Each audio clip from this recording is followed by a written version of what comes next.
Assalamu alaikum dear students. Today we start our third chapter and its name is On the Ocean. On the Ocean means समंदर पर. First of all we see the learning outcomes of this chapter. After completing this lesson, the students will be able to analyze a poem for main idea, write the summary of a poem, understand how a poet uses language to appeal to the senses through symbols. Identify and use rhyming words, use appropriate expression, vocabulary and style to engage in conversation. Use linking verbs, identify a topic sentences in a paragraph, identify a sentence carrying supporting details.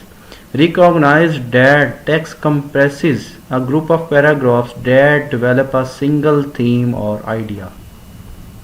Let's start the reading of this chapter.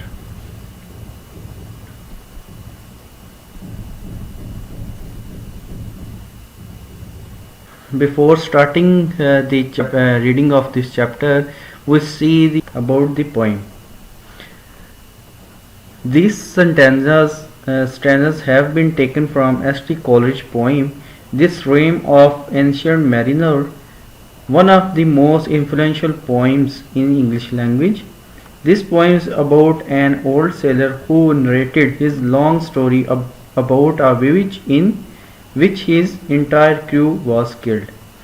In the given stanzas, the narrator explains the hardship and danger that they encountered during the sea voyage.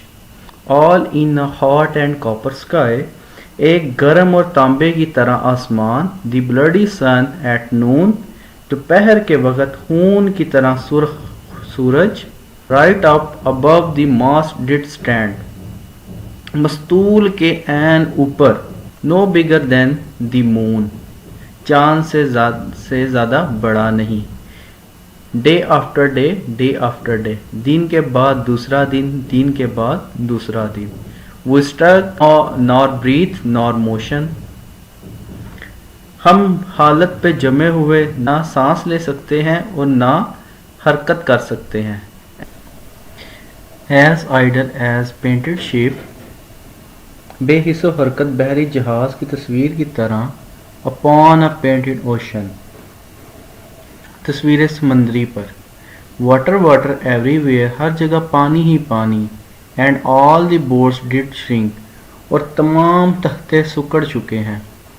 Water everywhere, हर जगह पानी ही पानी. But not a drop to drink, लेकिन पीने के लिए